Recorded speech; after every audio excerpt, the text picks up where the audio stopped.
Start करते हैं SN2 SN1 base.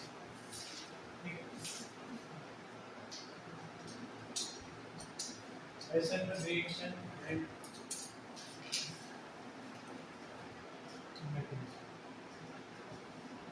ठीक।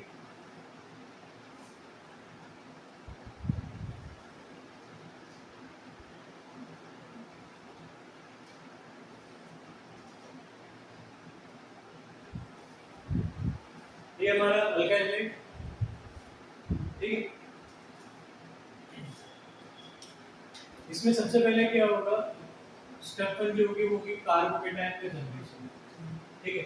सबसे पहले क्या होगा, कार्बोकेटायन जनरेट होगा। कार्बोकेटायन जनरेट कैसे होगा भाई, हमारे पर कार्बन पर डेल पॉजिटिव और हाइड्रोजन पर डेल नेगेटिव, चार्जेस को add due to difference in electronegativity.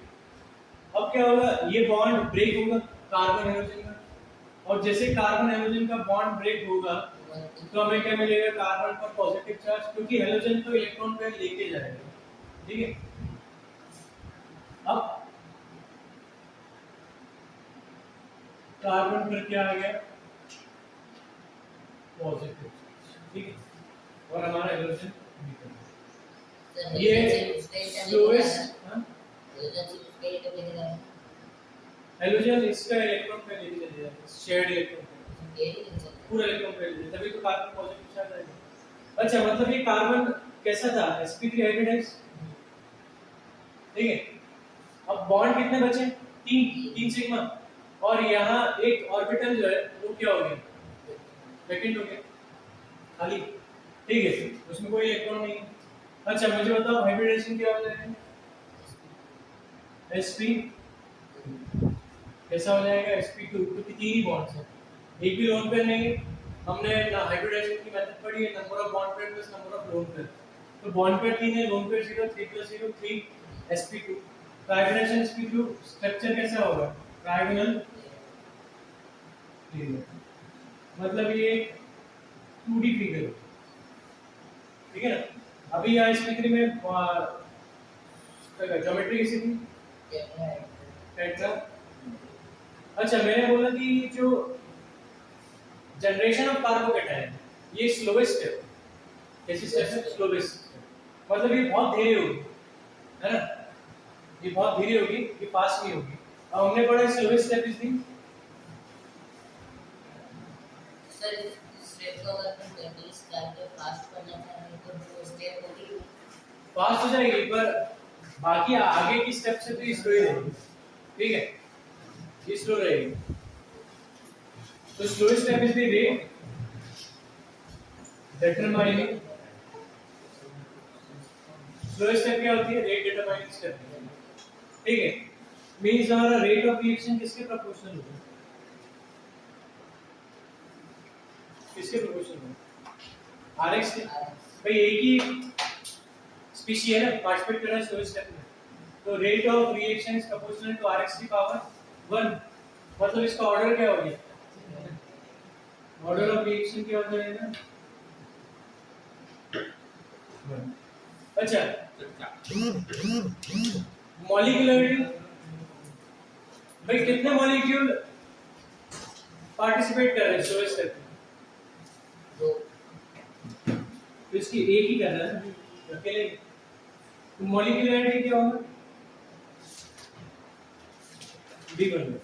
तो रेट ऑफ रिएक्शन इसका r प्रोपोर्शनल टू rx होगा, ऑर्डर ऑफ रिएक्शन 1 होगा, मॉलिक्यूलरिटी 1 होगी, इसलिए हम बोलते हैं that it is called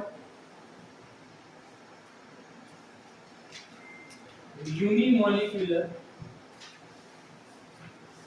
nucleophilic substitution, इसे क्या बोलेंगे, यूनिमॉलिक्यूलर सब्स्टिट्यूशन रिएक्शन, ठीक है। हमारी रेट डिटरमाइनिंग स्टेप होगी slowest step, generation of carbocation,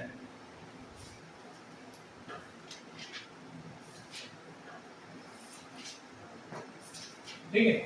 अभी आगे बढ़ते हैं,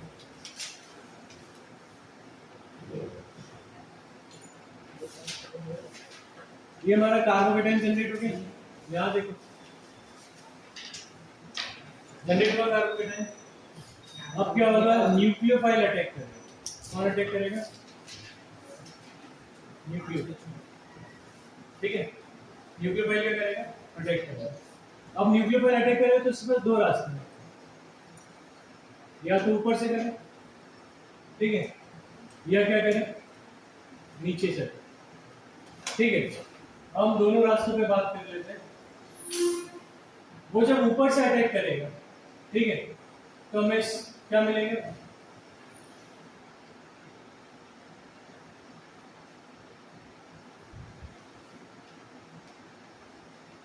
मैं एक काम करता है, ABD जोड़ देता हूँ, ABD, ये हमारा पैरेलल कार्बन है ना, चारों डिफरेंट ये आगे जोड़ देता हूँ, ABD। सर किसी भी एटम के निकलने से उसका स्ट्रक्चर या फिर एक वो हाइड्रोजन एटम निकल गया जिसका स्ट्रक्चर वो बॉन्ड पे भी लगाते हैं, इलेक्ट्रॉन कितने रहेंगे? 3 ही रहेंगे ना, 3 रहेंगे तो sp2 वापस अरेंज होगा। भाई पहले 4 थे, ठीक है, तो उसे टेट्राहेड्रल में अरेंज होना पड़ा। अब उसके पास 3 ही बॉन्ड है, तो वो अपना रिपल्शन मिनिमम करना चाहेगा ना, तो वो शेप चेंज कर लेगा अपना ट्रायंगल प्लेनर, उसमें बॉन्डिंग का 120 हो जाएगा, या बॉन्डिंग का 100 होगी, है ना। तो बॉन्ड पे रिपल्शन कम करने के लिए वो क्या करेगा? ज्योमेट्रिकली चेंज कर लेगा, sp2 हो गया, ट्रायंगल प्लेनर कर लेगा। अच्छा, ऊपर से अटैक करेगा। अच्छा, नीचे से भी तो अटैक करने के उसके चांसेस हैं, इक्वल चांसेस हैं। क्या होगा? अगर नीचे से अटैक करेगा तो कुछ ऐसा बनेगा, है ना। तो यहाँ देखो, ये हमारे पास 50-50% ऊपर नीचे से अटैक करने के चांसेस है। अगर ये हमारा पैरेलल कार्बन है, मतलब ये कंपाउंड ऑप्टिकली एक्टिव है, कौन? ये अल्काइल है, तो जो न्यूक्लियोफाइल अटैक करने के बाद फॉर्म होगा वो भी क्या होगा? ऑप्टिकली एक्टिव होगा। पर मुझे बताओ, दोनों एक दूसरे के क्या है?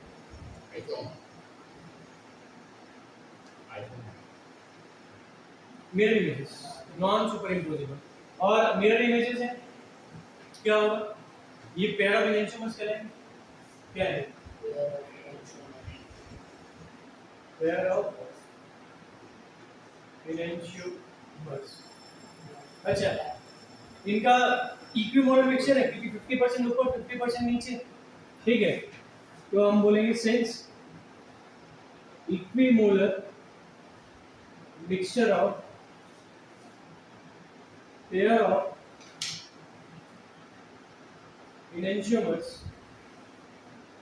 are formed, therefore overall ये जो मिक्सचर है, ये सॉल्यूशन है, is optically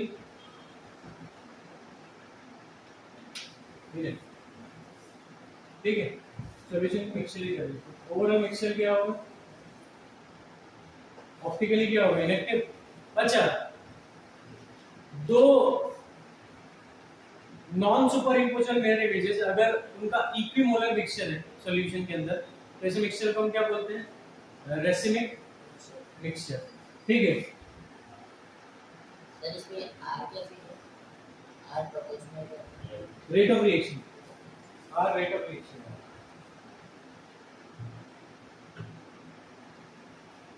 So the mixture is called racemic mixture. इसे हम क्या बोलेंगे?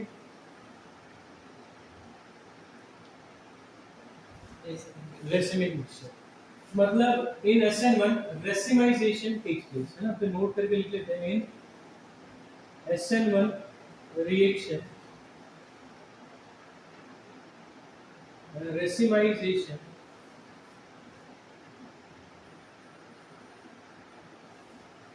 अच्छा, ये रेसिमाइजेशन कब होगा?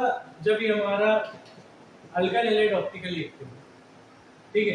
ये हम बोल सकते हैं कंपाउंड अगर ऑप्टिकली एक्टिव है तो रेसिमाइजेशन होगा, ऑप्टिकली इनएक्टिव है तो फिर नहीं होगा, है ना। ये क्लियर? ये ऑप्टिकली एक्टिव होगा तो रेसिमाइजेशन होगा, नहीं तो नहीं होगा। इधर लिख देता हूं मैं, reactant is optically, अगर रिएक्टेंट ऑप्टिकली एक्टिव है तो फिर क्या होगा? रेसिमाइजेशन। तो यार वो आई कंफर्ट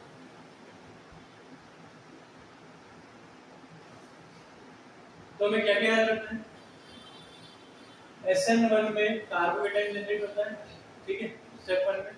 और वो स्टेप क्या है? Slowest step. Slowest step rate determining step कहलाती है। तो रेट ऑफ रिएक्शन क्या होगा? Rx के प्रोपोर्शनल होगा, ठीक है। ऑर्डर ऑफ रिएक्शन क्या होगा? 1। मॉलिक्यूलरिटी क्या होगी? 1। इसे यूनिमॉलिक्यूलर न्यूक्लियोफिलिक सब्स्टिट्यूशन रिएक्शन कहते हैं। फिर न्यूक्लियोफाइल अटैक करेगा तो उसके पास ऊपर से या नीचे से अटैक करने का चॉइस है। ऊपर से अटैक करेगा तो जहां हैलोजन था वही न्यूक्लियोफाइल आया।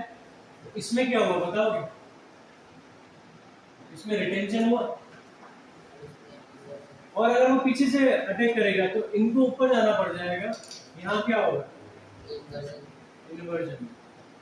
और दोनों की प्रोबेबिलिटी सेम है तो दोनों का इक्विमोलर मिक्सचर मिलेगा, जिसे हम क्या बोलेंगे? Racemic mixture. In pair of compounds को हम क्या बोलेंगे? इमेंशंस। अगर ये ऑप्टिकल एक्टिव, ठीक है।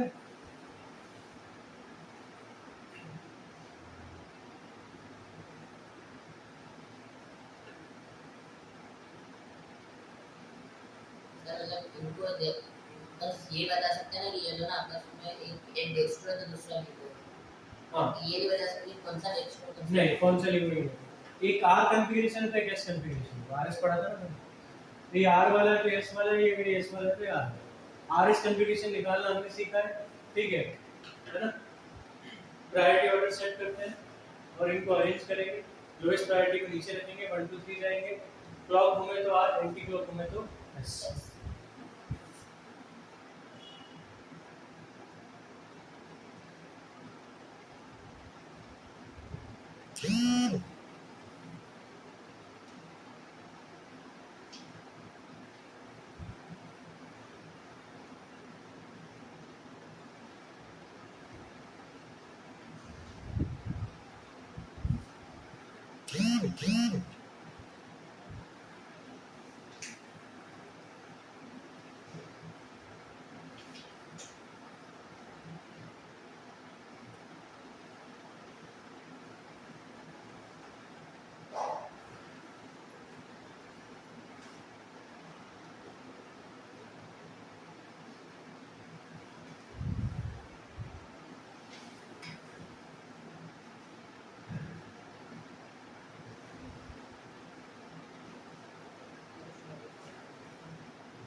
इधर कहोगे ये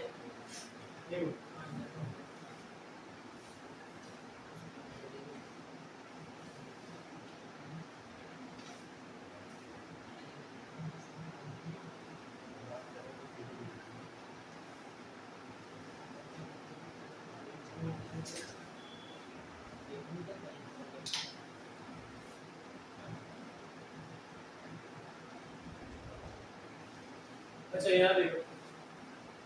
अच्छा, चांसेस न्यूक्लियोफाइल के SN2 से रिएक्शन करने की भी होंगे कि नहीं?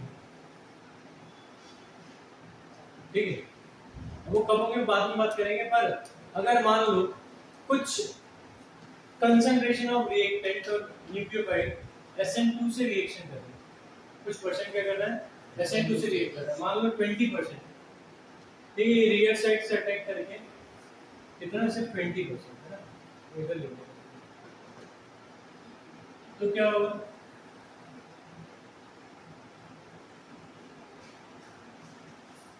गोल्डन इन्वर्जन होगा।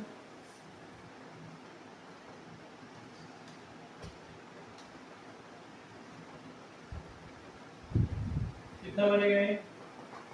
20%, क्योंकि हमने ये सिर्फ 20% माना, ठीक है। अच्छा, बचा हुआ 80% हम मान रहे हैं कि वो SN1 से रिएक्ट करेगा, ठीक है। नीचे काटा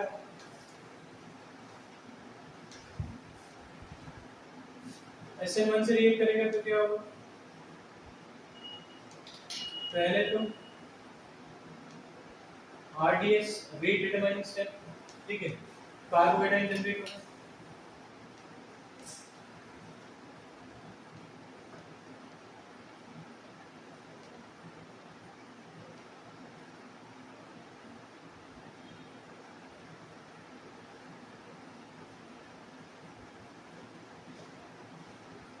ठीक है। अब न्यूक्लियोफाइल कितना 80% बचा इन दोनों कंसंट्रेशन 20% तो हो गया 80% बचा न्यूक्लियोफाइल नीचे से पूरा वो इन्वर्ट होना चाहिए तो इससे इन्वर्ट नहीं किया इन्वर्ट हो इससे ठीक है, पीछे से अटैक किया है मैंने लिखा भी वर्ड इन्वर्शन बनाया है ठीक है। अब 40% ऊपर से 40% नीचे से ये SN1 से होगा ठीक है। क्या हो गया क्या बोल रहे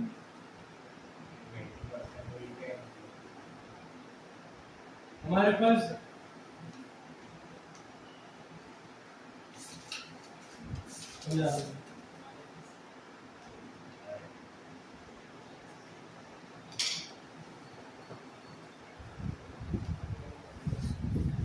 हमारे पास जो एल्काइल हैलाइड है वो SN2 से भी रिएक्ट कर सकता है SN1 से भी कर सकता है। हम मान लेते हैं ज्यादातर वो किससे कर रहा है SN1 से कर रहा है। कुछ कंसंट्रेशन उसका SN2 से भी रिएक्ट कर रहा है पॉसिबल है ना पॉसिबल है। तो मान लो 20% वो SN2 से रिएक्ट कर रहा है 20% कंसंट्रेशन किससे रिएक्ट कर रहा है SN2 से तो इसमें मोल्ड इन्वर्जन होगा।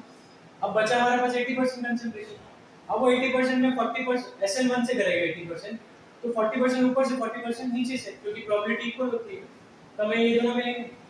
अच्छा ये दोनों तो एक दूसरे को क्या कर देंगे कैंसिल ये रह जाएगा तो ओवरऑल मिक्सचर क्या होगा ऑप्टिकल एक्टिव या इनएक्टिव एक्टिव भाई हमारा इन्वर्जन कितना है 60%। अब इस केस में क्या होगा इन दिस केस इन्वर्जन कितना है 60% और रिटेंशन कितना है 40 कैंसिल हो जाएगा 20% बचेगा ठीक है।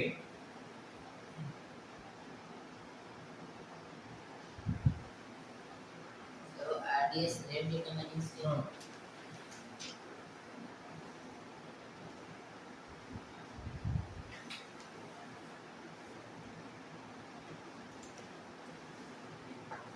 ये इन्वर्जन रिमेंडर का 20% तो सॉल्यूशन क्या होगा या मिक्सचर क्या होगा so mixture is optically mixture क्या होगा optically active clear.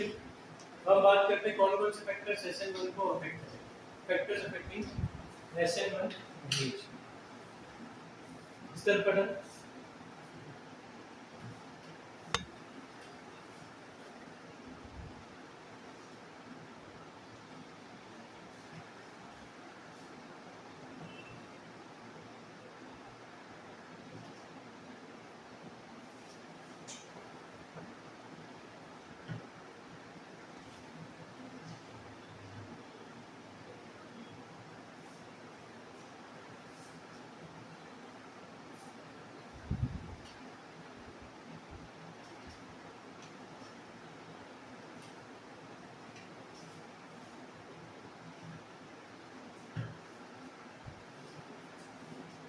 Nature of reactant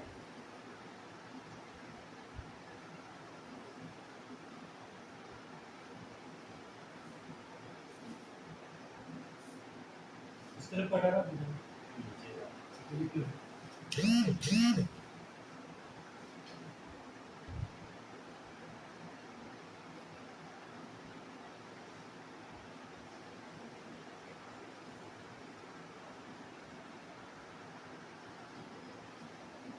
मेरे इसमें मेंटल ट्रांजिशन स्टेट नहीं बनाएंगे सीधे कर देंगे सीधे प्रोडक्ट बनाएंगे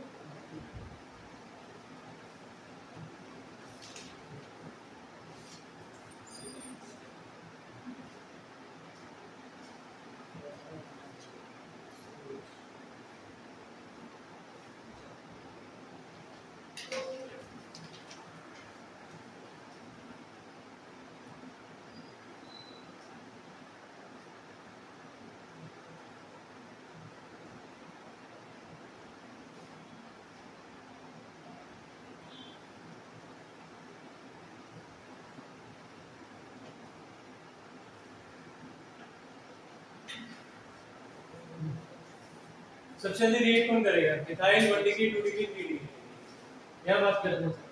कौन जल्दी रिएक्ट करेगा? Methyl 1 degree 2 degree 3 degree.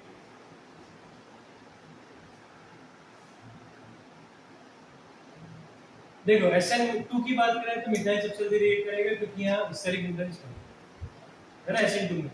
SN2 में सबसे स्लो कौन करेगा? टर्शियरी। ठीक है, अब हमें SN1 में बात करनी है, तो सबसे पहले क्या जनरेट होता है? कार्बोकेटायन जनरेट कर दे।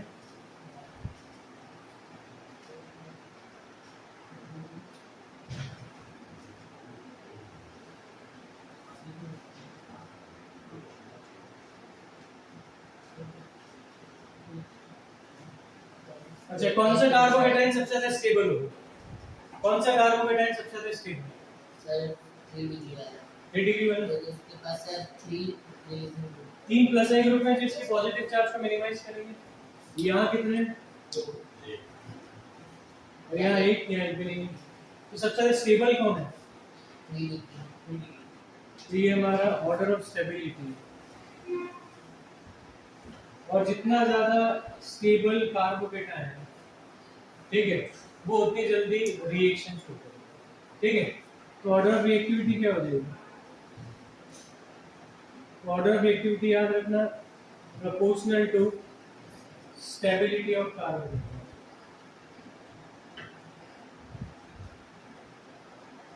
मींस मिथाइल सबसे, हाँ बिल्कुल अपोजिट। मिथाइल 1 डिग्री 2 डिग्री पे, ठीक है, मिथाइल सबसे देर से रिएक्ट करेगा, 1 डिग्री उससे जल्दी, और 2 डिग्री उससे फास्ट करेगा, और 3 डिग्री सबसे फास्ट करेगा।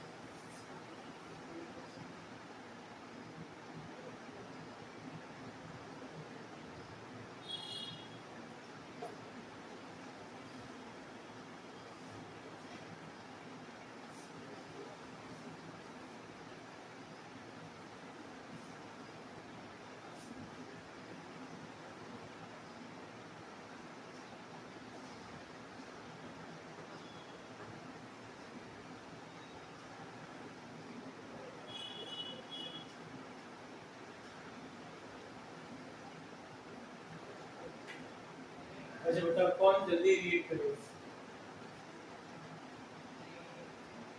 अराइल कि बेंजाइल? ये हमारा अराइल, ये बेंजाइल। ठीक है, बेंजाइल ठीक है।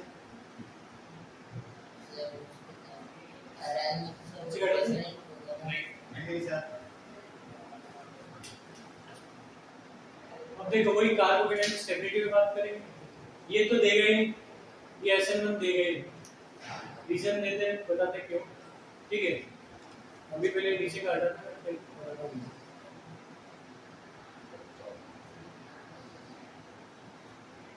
सर उसके अंदर वो रेजोनेंस होगा उसका, इसमें रेजोनेंस नहीं होगा, बताते हैं, बात करते हैं।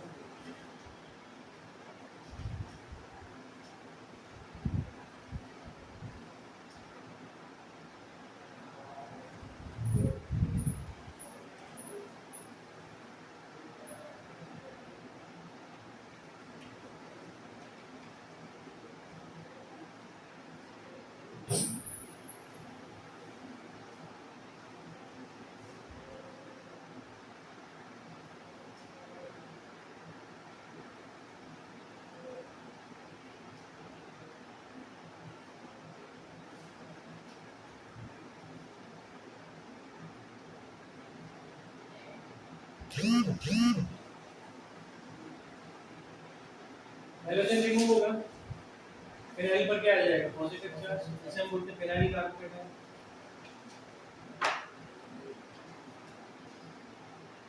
क्या ये स्टेबल है?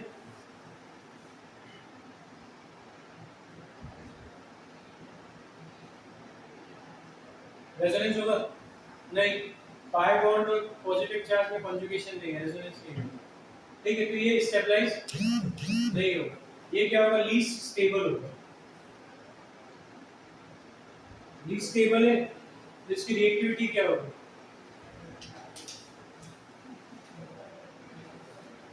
कम होगी। वही हम बात करें बेंजाइल कार्बोकेटाइन पर है,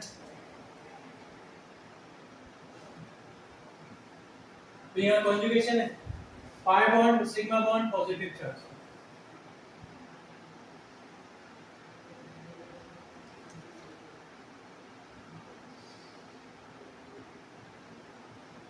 इस तरह से रेजोनेट करें, ठीक है। फिर ये बॉन्ड इधर जाएगा पाई, पॉजिटिव चार्ज यहाँ आएगा, फिर ये इस तरफ जाएगा, पॉजिटिव चार्ज यहाँ आ जाएगा, और फिर ये वापस इधर आ जाएगा। और ये रेजोनेंस से ये क्या है, स्टेबलाइज हो रहा है, ठीक है। तो ये क्या है, स्टेबल कार्बोकेटाइन। तो रिएक्टिविटी किसके ज्यादा होगी, बेंजाइल की ज्यादा। दूसरा मुझे बताइए कार्बन कौन सा हाइब्रिडाइजेशन है इसका, sp2। sp2 की इलेक्ट्रोनेगेटिविटी क्या होती है, ज्यादा इलेक्ट्रोनेगेटिविटी ज्यादा, तो बॉन्ड में पोलरिटी क्या होगी, कम। बॉन्ड में पोलरिटी कम होगी तो ये ब्रेक जल्दी नहीं होगा। बॉन्ड पोलरिटी कम होगी, बॉन्ड टूटता देर से, ठीक है। जितना ज्यादा बॉन्ड में आयनिक कैरेक्टर होगा, पोलरिटी होगी, तो जल्दी वो ब्रेक होगा। अच्छा, यहाँ दूसरी तीसरी बात, यहाँ रेजोनेंस होगा। रेजोनेंस के कारण क्या होगा, इसके पास पार्शियल डबल बॉन्ड कैरेक्टर, तो पार्शियल डबल बॉन्ड कैरेक्टर, तो बॉन्ड को ब्रेक करने की एनर्जी क्या लगेगी, ज्यादा। तीन फैक्टर इसके रिस्पांसिबल है कि SN1 और SN2 दोनों रिएक्शन नहीं है, ठीक है। पार्शियल डबल बॉन्ड कैरेक्टर के कारण ये बॉन्ड ब्रेक इजीली नहीं होगा। SN2 में भी तुम्हें ये बॉन्ड ब्रेक करना है, SN1 में भी ये बॉन्ड ब्रेक करना है, इजीली नहीं होगा, तो रिएक्शन नहीं देगा। कार्बोकेटाइन जनरेट कर भी लिया, मान लो ब्रेक हो भी गया, तो ये कार्बोकेटाइन स्टेबल नहीं है, ठीक है। स्टेबल नहीं है तो ये बॉन्ड ब्रेक करेगा। तीसरा, बॉन्ड में पोलरिटी कम है, फिर वही बात, एनर्जी ज्यादा लगेगी बॉन्ड को ब्रेक करने। तो इन अराइल हैलाइड्स, ठीक है, जब लिखते हैं aryl halides do not undergo nucleophilic substitution reaction under ordinary conditions,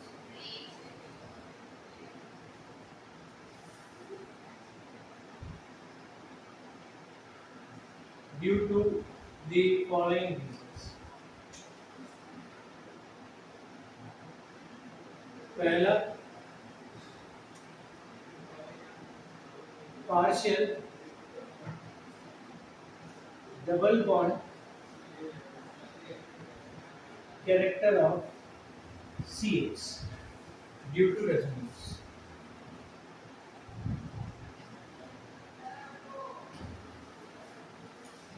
दूसरा, less difference in the, जो हम बोल सकते हैं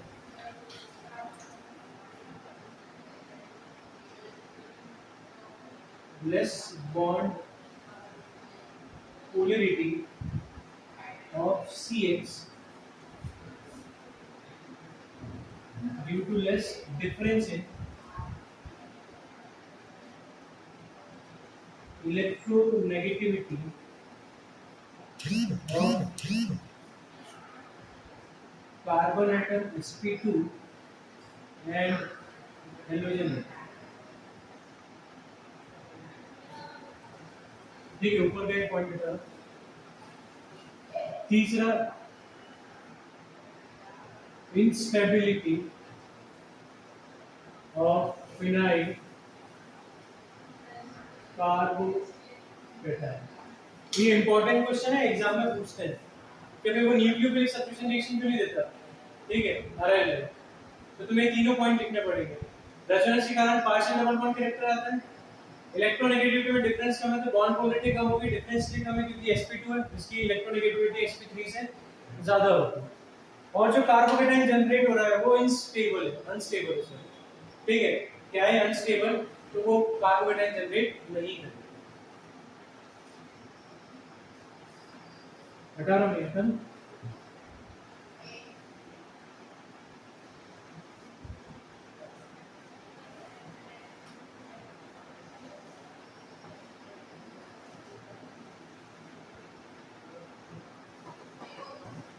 अच्छा कौन जल्दी देगा, विनाइल अलाइन,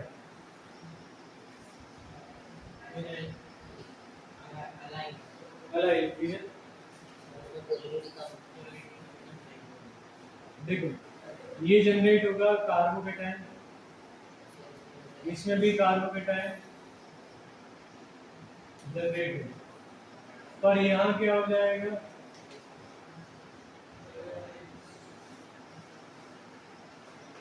रेजोनेंस, और यहाँ कोई रेजोनेंस नहीं होगा, तो ये अनस्टेबल होगा और ये स्टेबल होगा, इसलिए रिएक्टिविटी किसकी ज्यादा है, अलाइन की ज्यादा टुवर्ड्स SN1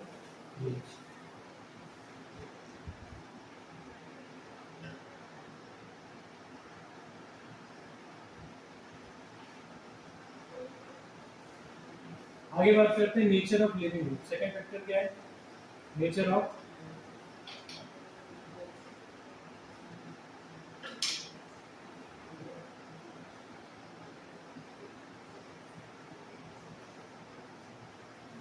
लिविंग ग्रुप का नेचर।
देखो हमने बात की थी लिविंग ग्रुप टेंडेंसी,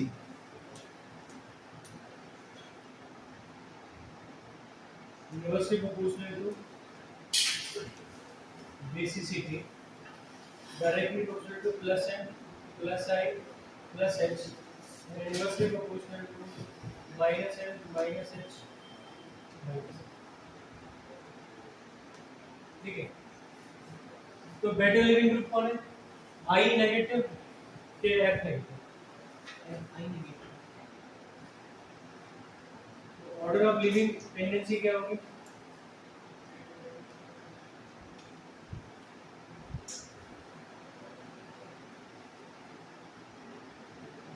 आई नेगेटिव सबसे ज्यादा, फिर B R negative, C L negative, क्योंकि ये स्टेबिलिटी का ऑर्डर भी है।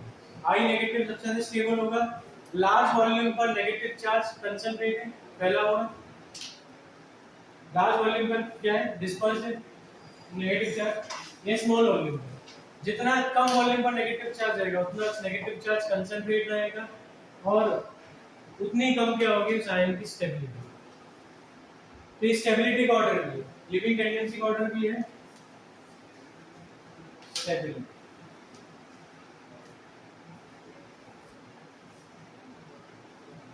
ये ऊपर का डायग्राम बता दूं?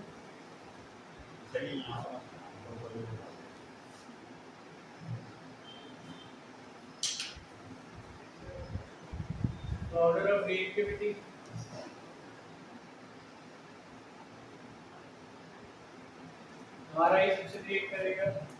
फिर RBR, फिर RCA, फिर RF तो मुश्किल से करेगा, RF तो वेरी वेरी लेस, उसकी लिविंग टेंडेंसी सबसे कम है।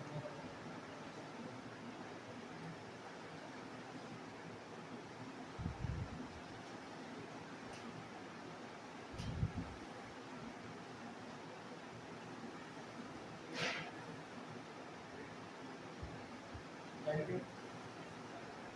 Yes, sir. 8 rupees.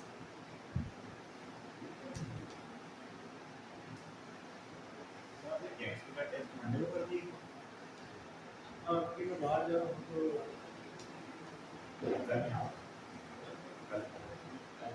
मंडे के लिए मंडे को हम मंडे को 9 बजे आएंगे। सिर्फ मंडे को यहाँ पे आओ। हो सकता है कि मंडे को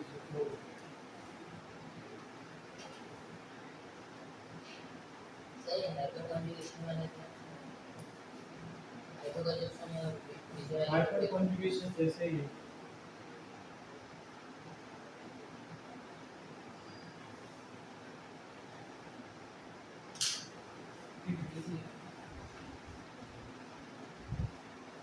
यहाँ देखो, इसमें हाइपर कॉन्जुगेशन होता है। हाँ? होता क्या होता है? हाइपर कॉन्जुगेशन पढ़ा तो है अपन ने। असर ये होता है बस वो स्ट्रक्चर हाँ, उसमें प्लस 1 सिग्मा सिग्मा बॉन्ड क्या करता है, पाई बॉन्ड के साथ कॉन्जुगेशन में रहता है, ठीक है ना। मतलब सिग्मा बॉन्ड क्या होता है, प्लेन पर, वो पाई बॉन्ड क्या होता है, प्लेन के परपेंडिकुलर। ये सिग्मा बॉन्ड प्लेन की परपेंडिकुलर आता है पाई बॉन्ड की डायरेक्शन में, और उसके साथ क्या कर लेगा, ओवरलैपिंग, ठीक है। इसे हम क्या बोलते हैं, हाइपर कॉन्जुगेशन। इसे हम नो बॉन्ड रेजोनेंस बोलते हैं, क्योंकि इसमें कोई बॉन्ड फॉर्म नहीं होता। जैसे देखो यहाँ ये बॉन्ड इस तरफ जाएगा और ये बॉन्ड कहाँ चला जाएगा, ठीक है।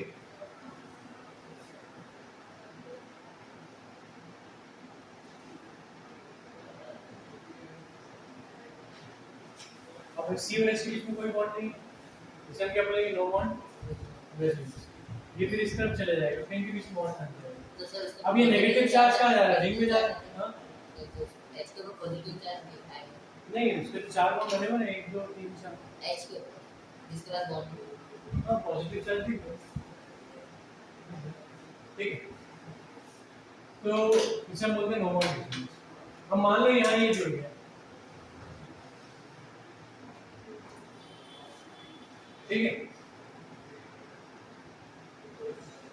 तो ये हमारा क्या है, न्यूक्लियो सॉरी लिविंग ग्रुप, ठीक है। अब लिविंग ग्रुप को ये प्लस आई क्या करना है, अच्छा मैंने उल्टा लिख दिया, उल्टा लिख दिया, माइनस है माइनस आई माइनस प्लस है प्लस है। अब ये देखो, नेगेटिव चार्ज कहाँ भेज रहा है, रिंग में। नेगेटिव चार्ज कहाँ भेज रहा है, मिथाइल रिंग में। तो इसके नेगेटिव चार्ज को करेगा इंटेंसिफाई, ऑक्सीजन भी इस तरह भेज रहा है ना चार्ज को, तो इसका नेगेटिव चार्ज को इंटेंसिफाई करेगा, और नेगेटिव चार्ज इंटेंसिफाई होगा तो इसकी स्टेबिलिटी क्या होगी, कम। तो उसकी लिविंग टेंडेंसी फिर क्या हो जाएगी, कम।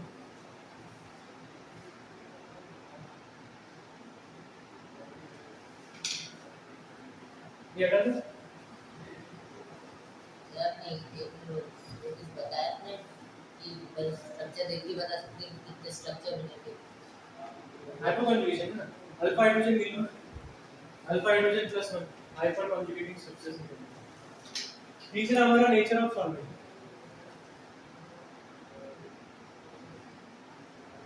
सॉल्वेंट हमारे दो होते हैं, पोलर प्रोटीन एंड पोलर। कौन फेवर करेगा,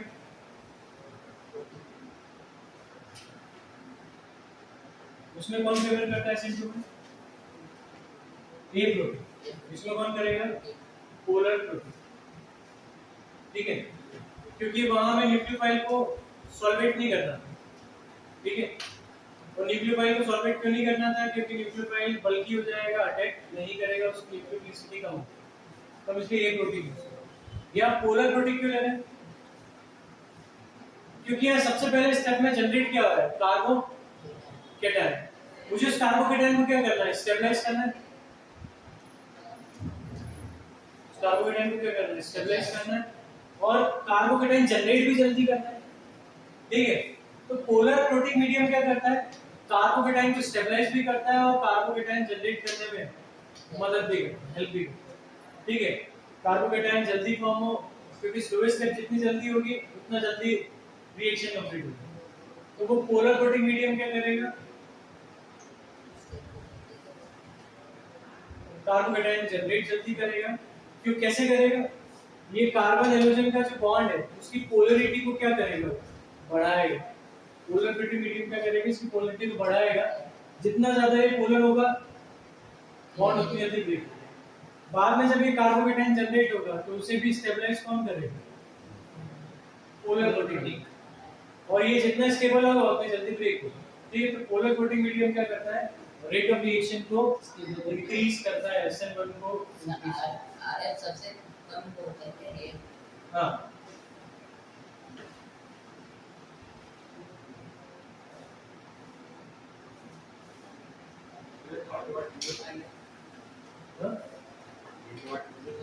तो वो पॉइंट सेकंड के बाद डिफेक्टर है, वो तो इसकी पॉइंट है, ABC देता है, A B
तो ये तीन फैक्टर हमने पढ़ लिए। कल थोड़े से क्वेश्चन करेंगे, कौन किसका रेट ज्यादा है, कुछ एग्जांपल्स देखें।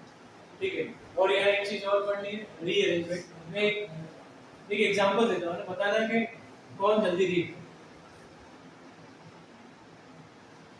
दो का कंपाउंड बनाना, मुझे बताना कौन SN में पास है।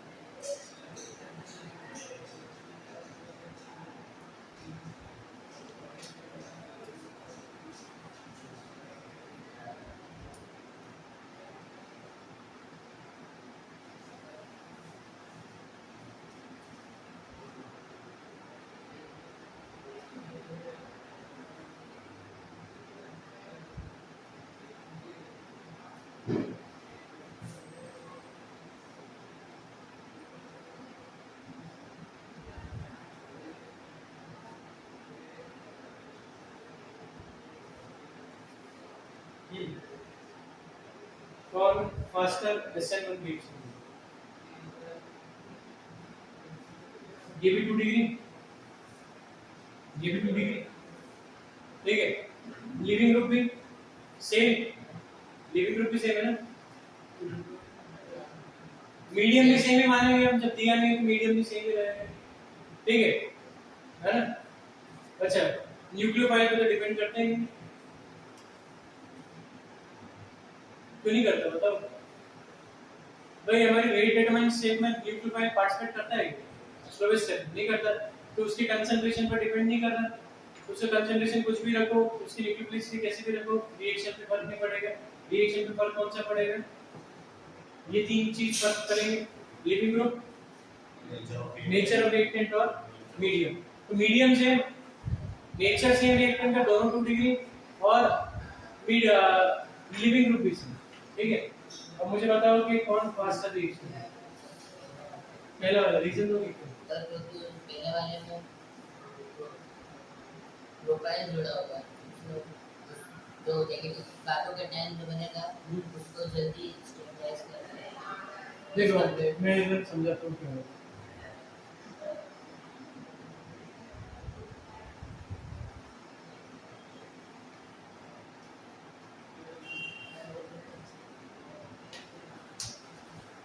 ये इधर CH3 CH CH3 CH positive CH3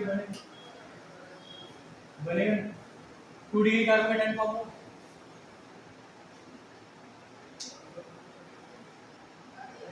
यहाँ देखो अगर ये हाइड्रोजन यहाँ शिफ्ट हो जाए, हाइड्रोजन हाइड्राइड हाइड्राइड, ठीक है, इसको हम क्या बोलते हैं 1,2 हाइड्राइड शिफ्ट। अगर हाइड्राइड की शिफ्टिंग हो जाए, ठीक है, तो कार्बन पर पॉजिटिव चार्ज कहाँ आएगा, यहाँ जाएगा, और कार्बन पॉजिटिव चार्ज यहाँ आया तो ये क्या बन गया 3 डिग्री कार्बन का 2 डिग्री ज्यादा स्टेबल होता है कि 3 डिग्री, तो ये क्या करेगा, ये 3 डिग्री कार्बन का में कन्वर्ट हो जाएगा, स्टेबिलिटी को बढ़ा लेगा, ठीक है, जबकि यहाँ क्या होगा,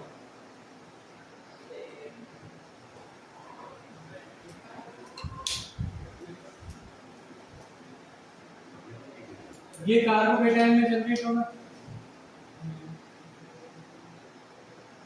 अब तुम अगर यहाँ से हाइड्राइड शिफ्ट कर भी दो तो 2 डिग्री का 2 डिग्री रहेगा, चेंज होगा क्या, तो स्टेबल ज्यादा कौन है, 3 डिग्री ज्यादा स्टेबल होता है, कौन फॉर्म कर रहा है 3 डिग्री, ये, तो रिएक्टिविटी किसकी ज्यादा होगी,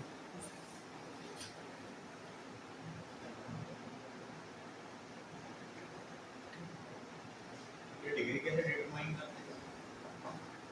अरे कितने कार्बन से जुड़ा हुआ है वो, अभी तो वो 3 से जुड़ा है। 1 2 3 से जुड़ा, 3 डिग्री हो गया ना, ऊपर ऊपर कहाँ से 1 और 2 जिसका पॉजिटिव चार्ज है वो तो 2 से जुड़ा है ना, तो याद रखना SN1 में रीअरेंजमेंट भी होता है, in SN1 reaction rearrangement takes place।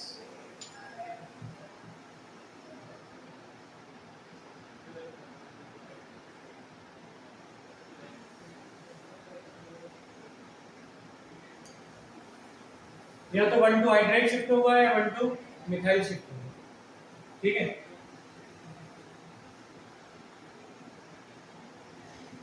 कल बात करते हैं इसके बारे में।